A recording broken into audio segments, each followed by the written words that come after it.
There she is. Dr. Amerson. Give it up.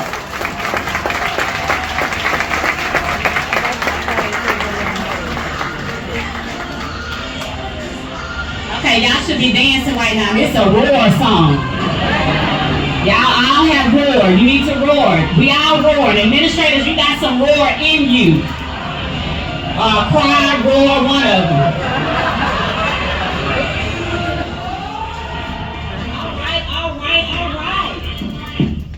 All right. Well, great morning. I am Dr. DeMonica Amerson, the proud principal of Thompson Elementary. Absolutely. And I'm super excited to be here. What you have to understand is about 15 years ago, I had no idea that I would be on stage sharing my story, sharing my why with Spring ISD leaders like yourselves. You see, I am a product of Spring ISD. Yes. By way of Link Elementary, Wells Middle School, yay! Westville High School. Absolutely. And all of this means a lot to me. What you see now from Dr. Amerson hasn't always been. As a matter of fact, those of you who know me understand when I repeat the lyrics of a famous gospel song that says, "You don't know my story," or the things that I've been through.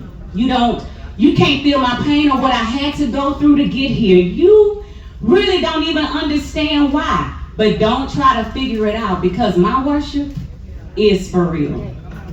I like to say that my educational journey started back in 2002 when I graduated from the best HBCU on this side of heaven, PV A&M University. PV! You know! I knew y'all were here. So graduating from Prairie View A&M University was a really big deal for me. And it was a really big deal, and I knew right away that I was ready to conquer and change the world. But before I even went to college, I struggled and experienced real life issues. You see, I did not, even though I was here in Spring wasn't all that it was cracked up to be. I did not grow up in a two-parent family. I grew up with a single mother, my mother, Linda Cooper, who is actually in her second career as a teacher at Winship Elementary. She was a single mother, and she also took in her sister's 3 kids. She adopted my little sister from because she was very, very sick, and she also took care of her mother in addition to her own 3 kids. So you can just imagine, in a 3-bedroom house, there were 10 of us. So we were sleeping on pallets. How many of you know what pallets are? We were sleeping on pallets. So you're probably wondering, just like me, where was DeMonica in all of this? Well, I was lost. And as a little girl with no father at home, I struggled to find love and affection. I grew up in Camden Park, and I often wondered where this was going to come from, because my mother worked 3 jobs. And because she was so busy with everyone else and my father was not there, as a matter of fact, he was in prison. And even to this day, he's still in prison. But talk about resilience. I had to be resilient. I had to push through. I'm a little girl from Fifth Ward, Texas, and I grew up in church. And the village that surrounded me reminded me regularly that giving up was not an option. So I continued to live, and I eventually followed in the footsteps of my mentor, my big brother, Mr. Cooper, Shundon Cooper. He went to college to become a teacher, so I went to college to become a teacher. He went to school, back to college to become an administrator, so I went back to college to become an administrator. So I may get emotional because he's not only my brother, but he's like my father, the father that I never had. When you look at us, you can't tell that he's older, but he's 10 years older than me. If he heard me, he would be giving me that look. And he was the first male in our family to graduate from college. And I became the first female to graduate from college. So that was a huge deal because we had to set the bar for all of those that were coming behind us. And I knew back then that despite the odds that we experienced and everything that was against me, I knew we were destined for greatness. At 17 years old, I heard loud and clear from God. He said, you're going to be an educator, an author, and a motivational speaker. And who knew that even one day I would become the first doctor in my family? But don't get it twisted. I'm from Fifth Ward, so I got a little thug in me. I still try to be educated. I try like, my AP and I, we try to hold it down. I'm like, one day you Jesus, one day I'm a thug. We got to, we have to hold it down. But it was not always easy for me. You see, I struggled. The first job I had here in Spring ISD was at a school that they called back then the country club school. And I fought through prejudiceness because I was the only black teacher. I fought through backstabbing individuals that really showed me on the surface that I could trust them, but behind closed doors they were talking about me. She has a tattoo. You saw that? She has her hair cut and colored. It's not a natural color. So I fought through all of that backstabbing, but I still had to keep it moving. I kept my faith and I didn't let anything stop me from achieving my goals that I had already heard God say. You see, while I was at Prairie View, I was living my best life. Anybody know when you at Prairie View, you can't do nothing but live your best life. I had just pledged the best sorority on this side of heaven. I did not even say the sorority. You see, our people, it comes natural. I love my divine nine, but you know what it is? The ladies of Delta Sigma Theta Sorority Incorporated. I was actually, that was not supposed to go like that. Look at the Lord, look at God, look at how he do things. I was actually, after I pledged, we were doing great things. I was actually getting ready to go to New York to intern to learn more about becoming an effective teacher, and then out of nowhere, life suddenly hit me. I couldn't even get on the plane because I woke up blind, and I did not know why. As you can imagine, that shook me to my core. I had no idea what was going on. Went to several doctors, I went to the campus doctor, and he said, this is beyond me, so you gotta go, you go to another doctor. But after several doctor visits, I was eventually diagnosed with an incurable disease, multiple sclerosis, back in 2001. I had no idea what it was. Matter of fact, I asked the doctor, is this the Jerry Lewis disease? Because back then, we had never heard of multiple sclerosis. It was new.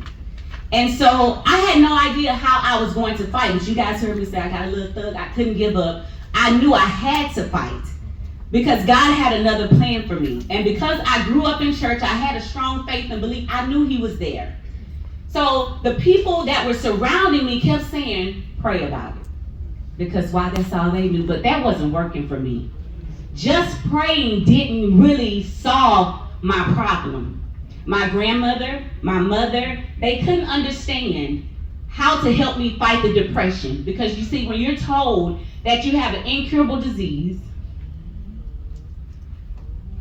and in a few years you will be totally disabled, and that you will never be able to have children, nobody can fight that fight with you. And so all the insecurities started to come. The rapid weight loss, the rapid hair loss, because I got a little thug in me, I still had to push through. So that's when this thing called resilience really came into effect in my life. And I am raised by women, strong women, and giving up is not an option, but you don't leave out the house looking any kind of way. So you put your face on. I have to tell my daughter, you can't go out this house looking like, why?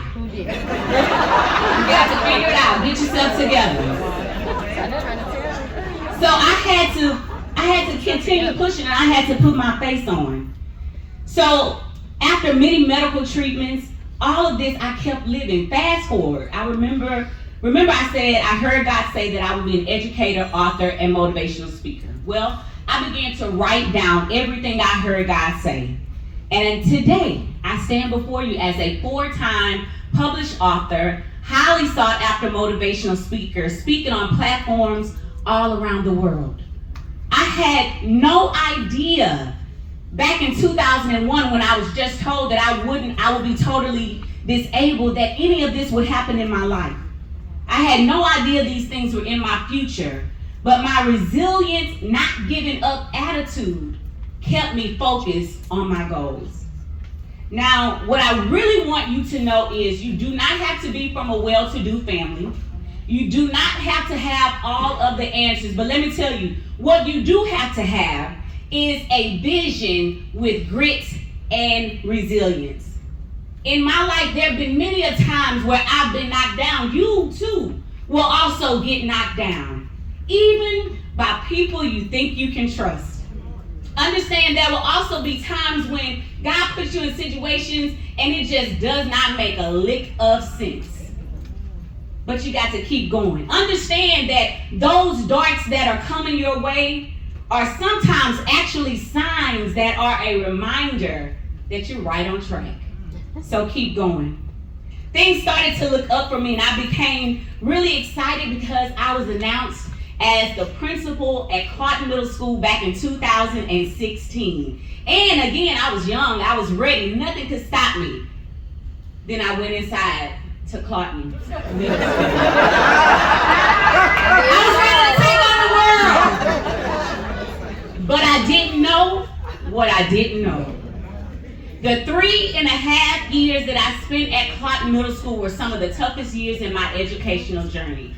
I experienced everything from unruly children, unruly parents, unruly professionals, and even some of my own insecurities. But what the books don't tell you as administrators and when you're studying to become an administrator is that this thing called leadership takes you through every single emotion imaginable. There were many days when I was the principal there that I had to fail forward. I had to do it afraid. But I didn't give up, and thankfully I had wise owls in my corner who spoke into me, still speaking into me consistently, giving me courage and wisdom. Even though I painted a smile on my face and showed up for the job, not looking any kind of way, I still got knocked down again and again. I thought I knew what I was doing, and although I tried to keep that smile painted on my face, I was really sinking. Then one day I came to my senses and asked the former superintendent if I could go back to elementary because that's where I knew my heart really was and where I could have more of a positive change. So in spite of how it looked to my friends and colleagues around me, I took a demotion. Despite the naysayers, I knew that this transition was what was best for me in that season in my life. Remember I said I was diagnosed with MS in 2001. Well, that disease began to get worse and the stress increased while I was at Clark and my health began to decline. Sometimes you have to make some real hard decisions. Who matters most? There will be times in your career where these hard decisions come before you and pop out of nowhere, and they won't be popular to your colleagues or your friends, or even understandable to those around you, but you always have to do what's best for you. If you know me, you know I have some non-negotiables. Oh, I should have been changing these slides. This means I don't. She need her person next to her. So I have some non-negotiables. That's my family at Thompson. I'm gonna go back. That's me. Family at Thompson. Here, this is my family at home. My non-negotiables. And this is my family that lives in my same house. These are my non-negotiables. My mother. the daughter they said I could never have, Haley, who's named after my grandmother, Mahalia, and my bonus daughter, Alexis. And those of you who know me, Chaco Man. They matter more than anything in this world. So taking a different position for me was necessary in order for me to continue to be a wife and a mother that I was blessed to be. I had several reasons to quit, but I didn't have the right. I knew I still had work to do. So I went back to elementary, and before Dr. Hennerhosen showed that what if data, look at our data now. We are a high B campus. We soared. I'm gonna hold on to that. We soared even in the midst of culture change. When I came in, everybody left. So high turnover. And Miss Day been hanging with me since day one.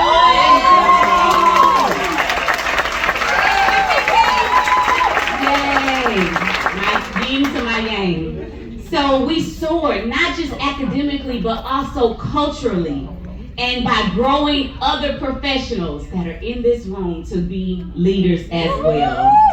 Notice I didn't say I soared. I said we soared. Because as an administrator, you have to understand that this work cannot be done alone. Not only were we a B campus, but let me add, we were a high B campus. We were only 2 points away from being an A. I just want to say. So as I take my seat, if you ever been to a Baptist church, you heard the pastor say this about 5 times before he sat down, but I'm for real. As I take my seat, life didn't stop happening just because there had been some accomplishments under my belt. In 2019, I was later diagnosed with another incurable disease. Neuromyelitis optica spectrum disorder. This is a disease of the central nervous system, and I said, God, you really do have a sense of humor. As I fought back my tears, I said, God, you already gave me one. I'm good. We good. We can make this. I said, I even know some people you can give this one to, but that's the flesh. That was the flesh, because I had one, so I was good. But I remember what my pastor said. I remember my pastor telling me, DeMonica, God gives his toughest test to his strongest students. Lastly, you have to remember, you have to continue to grind. This job is not easy by a long shot. And if they told you that it's going to be peaches and cream, let me be the first to tell you it is not.